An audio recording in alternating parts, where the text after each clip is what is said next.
are headed to Pound, Virginia. We're together again doing videos. It's been a minute, huh? Yeah, it has. We're headed towards Pikeville, Kentucky. We actually have probably, I don't know, 3 or 4 different videos we want to do today. And today will be the first time we do like a little side vlog for our daily channel. So, are you excited?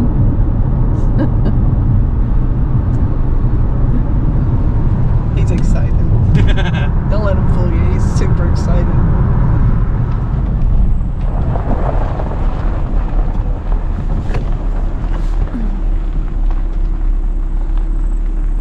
Welcome to the Pound, folks.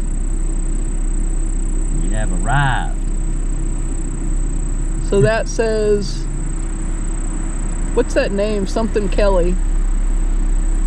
Napoleon. No, over here. That's Napoleon Hill.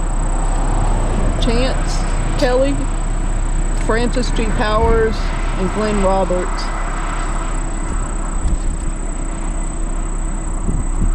It's a very interesting area. It's kind of near Jenkins. It's not too far from Pikeville, but it just has a slew of really crazy history. And we were here in April. Easter. Around Easter, yeah, Easter actually. And we're back again today to do some stories, so let's go. If you're from Virginia, if you're from Pound area, how you doing?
I think it's up behind it. We'll go look.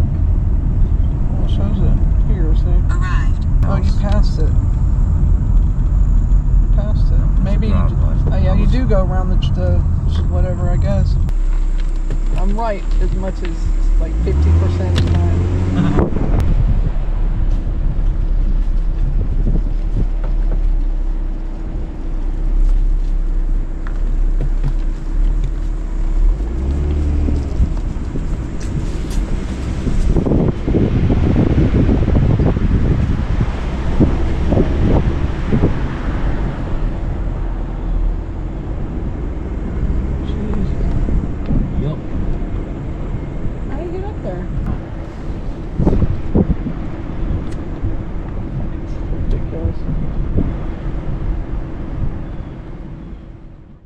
Well, apparently there's no road to the cemetery, which is weird, so this lady's gonna let us This is the road. walk across her property. Good thing we asked. We'd have been kind of messed up there. She said this is the easiest one to the cemetery here.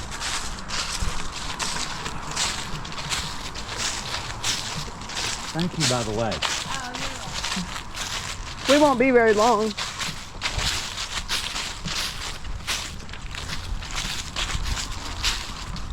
Tough one to get to, isn't it?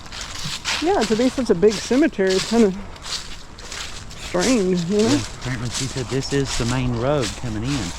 She said that she lets them go through her yard when they come up with hearses.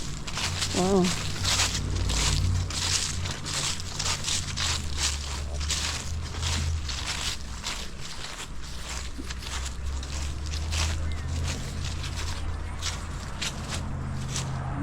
1932. All right. It's not a real big one. It's like a medium, but it's not a plate. Okay, stand up.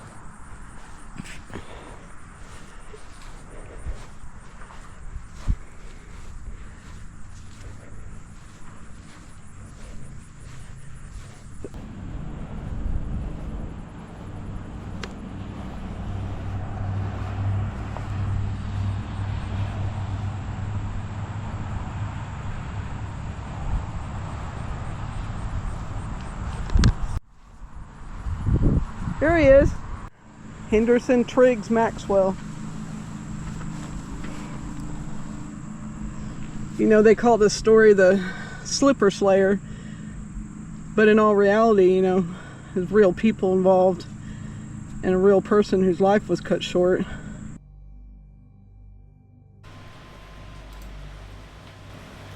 The first photograph of Edith Maxwell in jail was on page 1 beneath the banner headline, "Hillbilly Girl's Own Story." The picture showed Edith looking out through the bars of her basement cell, looking serious with a scowl of fear or confusion on her thin, pale face. But how did the 21-year-old teacher get here? On a hot July night in 1935, a young Wise County, Virginia schoolteacher named Edith Maxwell came home late. Her father, Trigg, whose first name was actually Henderson, who did not approve of his daughter's late hours, confronted her, and a violent argument developed. Some 15 minutes later, Trigg lay dying on the floor, though by some accounts, Edith and her mother put Trigg in his bed, where he died 45 minutes later. His young sister ran for help, and a doctor was summoned. Several neighbors arrived, and finally the local sheriff conducted a brief investigation. The following day, Edith and her mother were arrested and charged with Trigg's murder. The alleged weapon that killed Trigg was identified as Edith's high heel shoe, which that only came into play later on. The newspapers would dub her the Slipper Slayer. But in reality, Trigg died from a blow to the head by an axe, an iron, or a skillet most likely, but a shoe would win the hearts of journalists. Thus began one of the nation's most sensational murder trials, a minor domestic tragedy that became a kind of media circus. Within days, a swarm of journalists and writers descended on Wise County, quickly dubbing Edith as the Hillbilly Girl of the Lonesome Pine, which was a reference to the John Fox novel, which has its setting in Wise County.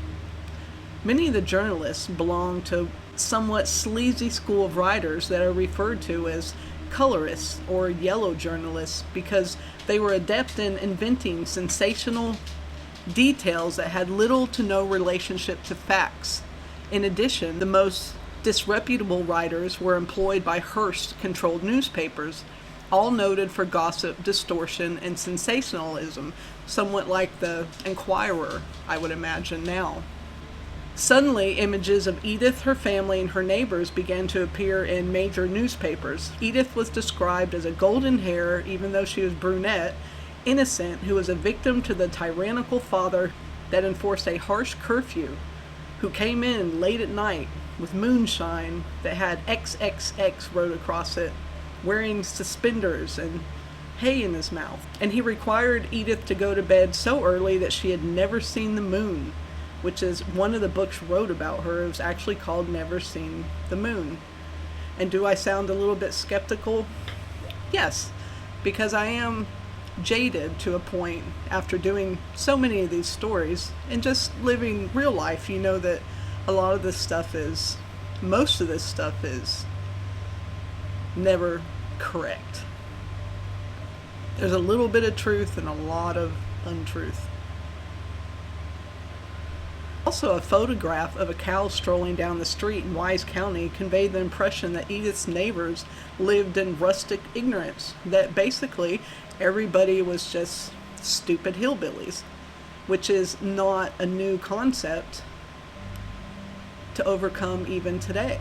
It's one of the reasons me and Leo started this channel, was to show people that live Just because someone lives in a certain area doesn't mean they're stupid. Which was made of a grim tradition called mountain justice, which required the nearest relative of a murder victim to avenge the crime by killing the murderer. Although the tradition only existed in the imagination minds of journalists, some distortions implied that Edith would be killed now by her brother Earl. There's also a movie made called Mountain Justice.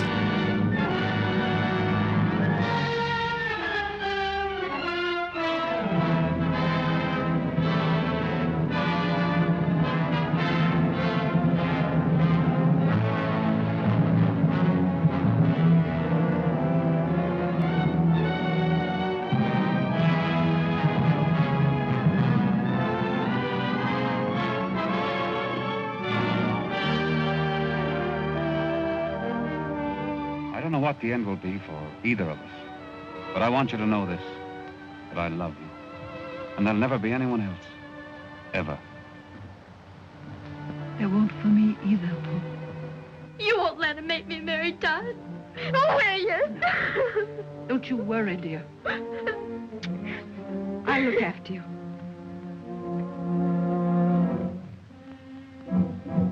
You're going to marry Todd Miller.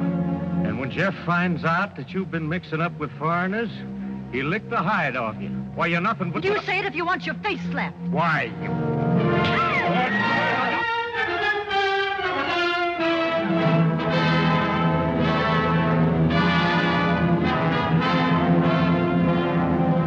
Why did he sneak out here while I was away? Because my daughter wanted to carry on with him. No. He came because he loves me, and I love him, and he wanted me to leave here. That's why. All fixed up between you, huh? Well, I got other plans. Never mind that now. But you did want me to come, didn't you? Wanted you. Ever since that night in New York, I've thought of nothing but you. Wanting you. Wanting to feel safe and protected and loved. When I think that we might have been together all this time. Oh, darling, darling. Don't worry anymore, will you? You won't let them do anything to me. You won't, will you, Paul?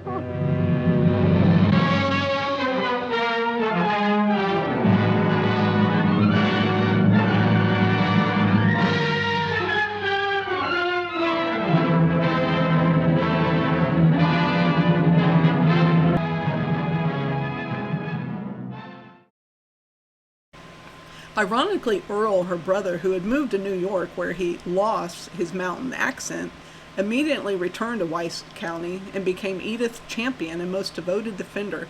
Within a matter of days, Earl found capable lawyers to defend his mother and sister. In time, he would conduct fundraising efforts on her behalf and launch a vigorous public relations campaign. Earl also engineered a contract with the Hearst papers giving them exclusive rights to Edith's story. However, despite his best efforts, Edith, who was tried separately from her mother, was found guilty and sentenced to 25 years in prison. I went up to Wise that night along with my cousin, and not meaning no harm, testified Edith at her murder trial. Raymond Meade came along and said he would give me a lift back to my house in Pound. And Raymond Meade says to me, let's go to the Little Ritz and get something to eat. So apparently they went to the Little Ritz, where she was offered alcohol and declined, so she says, and she just ate ginger ale and chips. Well, when she got home around midnight, her little sister, Mary Catherine, warned her, your bed covers is in Pappy's room, don't go in there. He's drunk and he's going to run Ma out of the house tomorrow. But Edith went in anyhow. Pappy woke up. I'm going to whip you, he said. Pappy, don't you do it, said Edith. Pappy chased her out of the bedroom, grabbed a carving knife. Pappy, don't you cut me, says Edith. I'll show you I can whip you, he said. Edith fell to the floor and fumbled for a pair of old-heeled high shoes she'd given her ma. Now, keep in mind, again, this old high heel story came later on in the trial. Initially, it wasn't spoke about, but it then became the center of the universe. She flailed out with one of them. Pappy fell back. Edith, half naked from the fight, ran out of the house. She could hear Pappy moaning, why can't a man whip his own child? Trigg was soon dead, allegedly from the beating Edith gave him. Though some speculate that he had a heart attack or a stroke,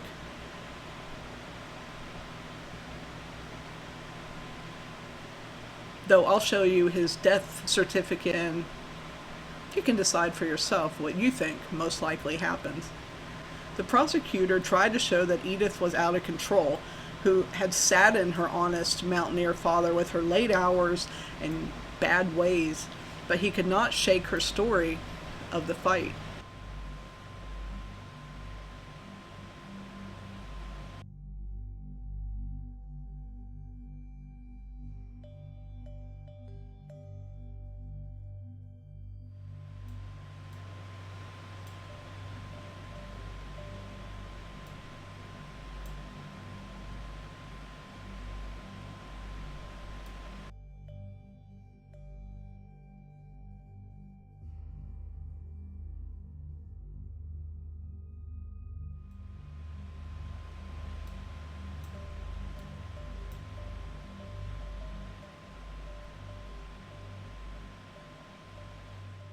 It was further collaborated by Edith's 11-year-old sister, Mary Catherine, who, when asked by the prosecutor about why she kept forgetting certain details, leaned out of the witness chair and yelled, "And you wouldn't remember so good either if you'd been so scared as I was that night with Pappy a-yelling and a-cussing and Edith trying to get away from him."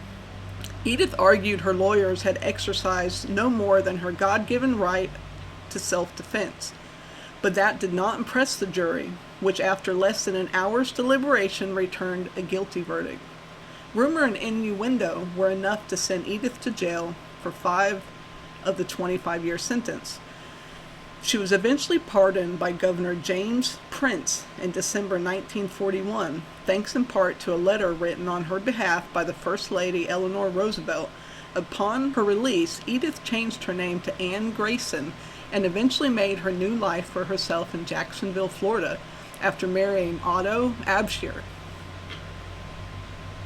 The day after Trigg Maxwell died, his wife Anne, along with their daughter, had been indicted but never brought to trial. Was Trigg Maxwell hit by Edith, or was it his wife Anne? A lot think that Edith took the rap for Anne. She chose her mother's first name as her first name, Anne. She found her new surname, Grayson, in a telephone book just before she left prison, but Anne Grayson left behind no books, not even a diary, to connect her to her past life. The Lonesome Pine Girl, Hillbilly Girl, died in Indiana in 1979. So what do you think?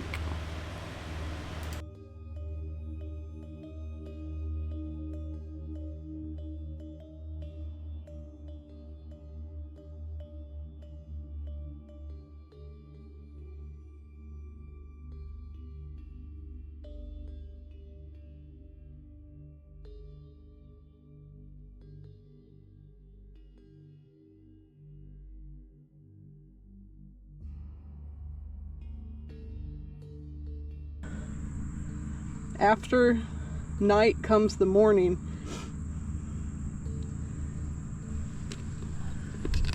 We'll never really know what happened that night. The only people that know are not here anymore. But we can tell you the story of what happened. Right now, in this moment in time, we're 6 feet from Henderson Trigg. And it's some beautiful countryside. It is beautiful. Day. Absolutely beautiful. Beautiful We're on weather. a top of a hill in Pound, Virginia. Can't ask for much more, you know. A really good Saturday afternoon out. And we're together, of course. That's right. Aww. That little hearts, I'm here and to hearts annoy it. Butterflies. And Well, thank you guys, and from our hillbilly house to yours, say it with me. Hillbilly's Hillbilly's out. out.